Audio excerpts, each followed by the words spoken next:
Good morning दोस्तों and नमस्कार। मैं हूं शिवम सिंघल, एग्री ट्रेनर। स्वागत करता हूं आप सभी लोगों का एक बार फिर से हमारे एग्रीकल्चर ट्रेनिंग प्रोग्राम में।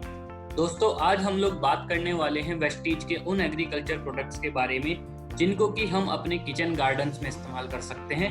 जी हाँ, आप, मैं और दुनिया के लगभग सभी लोग किचन गार्डन्स के प्रति एक सॉफ्ट कॉर्नर रखते हैं। हम सोचते हैं कि क्यों ना अच्छे अच्छे टमाटर हमारे घरों में ही उगा लिए जाएं, जिससे कि हमें मार्केट में जाना पड़े।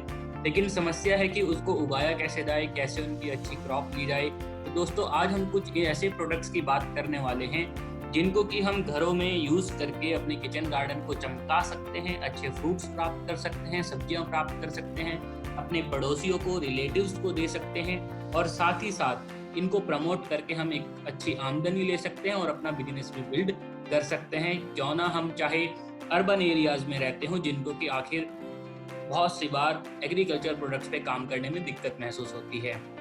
तो किचन गार्डन के लिए सबसे इम्पोर्टेंट होता है कि हम सबसे पहले सॉइल सिलेक्शन करें। सॉइल तो हम कहीं से भी लेके आ सकते हैं, लेकिन उसके लिए सबसे इम्पोर्टेंट होता है कि उसको न्यूट्रिएंट रिच बनाना। मान लीजिए हम सॉइल किसी नर्सरी से लेके आ चुके हैं या फिर हम वही सॉइल किसी प्लॉट से लेकर आ चुके हैं और ये सॉइल एक बार हमने अगर कलेक्ट कर ली, तो उसके बाद इम्पोर्टेंट है कि हम उसमें कुछ न्यूट्रिशन वैल्यू ऐड करें।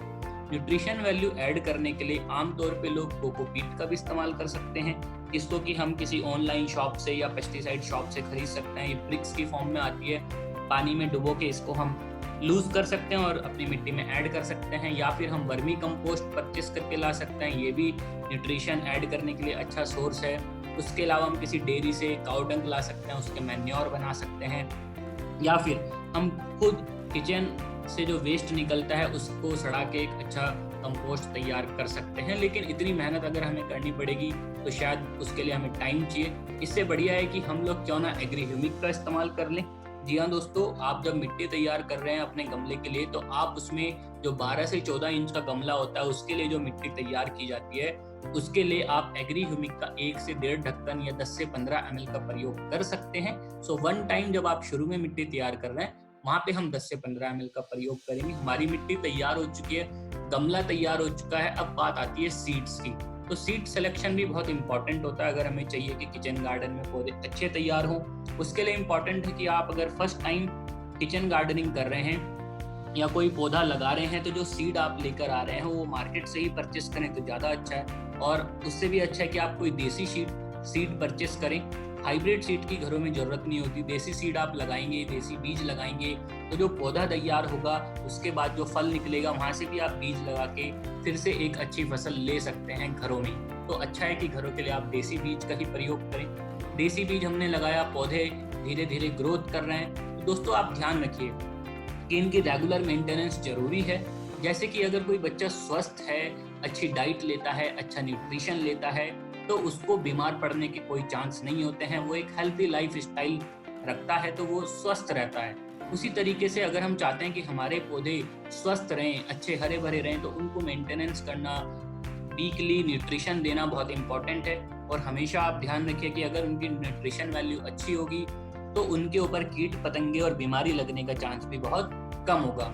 तो हम न्यूट्रिशन वैल्यू हर हफ्ते ऐड कर सकते हैं। उसके लिए भी हम एग्री ह्यूमिक का प्रयोग कर सकते हैं। तो वंस इन अ वीक आप अगेन 1 से 1.5 ढक्कन एक गमले में प्रयोग कर सकते हैं। ये मैं आपको 12 से 14 इंच का जो गमला होता है उसके लिए मैं बता रहा हूँ। या 10 से 15 ml हर वीक हम इसको ऐड कर सकते हैं। पानी में मिलाकर गमले में आप दीजिए, आप देखेंगे पौधों की ग्रोथ बहुत अच्छी आ रही है। उसके बाद इम्पॉर्टेंट होता है कि धीरे धीरे जब आपके पौधे बड़े हो चुके हैं, तब तक आपने ह्यूमिक दिया, उसके बाद जब फ्लावर्स आ रहे हैं, तो फ्लावर्स के लिए बहुत इम्पॉर्टेंट है कि हम वहाँ पे कुछ और न्यूट्रिशन की वैल्यू ऐड करें, क्योंकि फ्लावरिंग के टाइम पे रिप्रोडक्टिव स्टेज पे न्यूट्रिशन की रिक्वायरमेंट बढ़ जाती है। वहाँ पे हमें चाहिए कि फूल बहुत अच्छे आए, फल बहुत अच्छे आए, फल की क्वालिटी अच्छी रहे, फल सड़े नहीं, उसमें कीड़ा ना लगे।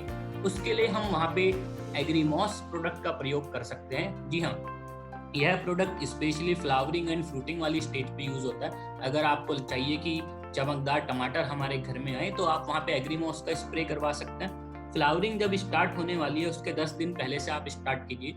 1 से 1.5 ml प्रति लीटर के हिसाब से पानी में मिला के आप स्प्रे कर सकते हैं, फव्वारा मार सकते हैं अपने गमलों के ऊपर, पौधों के ऊपर। और अगर आप फव्वारा मारने वाला काम नहीं कर सकते हैं, एग्रीमॉस का प्रयोग नहीं कर सकते हैं, तो फिर दूसरा ऑप्शन रहता है एग्री गोल्ड का। तो एग्री गोल्ड को आप गमले में पानी में मिला के नीचे सॉइल में भी दे सकते हैं, अगर आप स्प्रे नहीं करना चाहते थे तो। एग्री गोल्ड को आप स्प्रे भी कर सकते हो और गमले में भी दे सकते हो। स्प्रे करना है तो 1 से 1.5 ग्राम प्रति लीटर के हिसाब से इसकी डोज रहती है, और अगर गमले में देना है तो 1 जग पानी के साथ आधा टीस्पून से भी थोड़ा कम ही रखेंगे और एक गमले में दे सकते हैं। इसको आप ह्यूमिक के साथ मिला के भी दे सकते हो। तो ये दोस्तों 3 प्रोडक्ट थे जिनको कि हम अपने किचन गार्डन्स में प्रयोग कर सकते हैं। 100 ml की पैकिंग में भी आता है एग्रीमॉस, एग्री गोल्ड 100 ग्राम में आता है, ह्यूमिक 500 ml में आता है। तीनों को हम अपने घरों के लिए यूज़ कर सकते हैं और अपने रिलेटिव्स के साथ, अपने नेबर्स के साथ इनको प्रमोट कर सकते हैं और एक बिजनेस को बिल्ड कर सकते हैं और अपने किचन गार्डन को भी चमका सकते हैं। तो दोस्तों आज के लिए इतना ही। आई होप कि ये इन्फॉर्मेशन आपको अच्छी लगी होगी। सो बहुत बहुत धन्यवाद। Thank you very much and नमस्कार।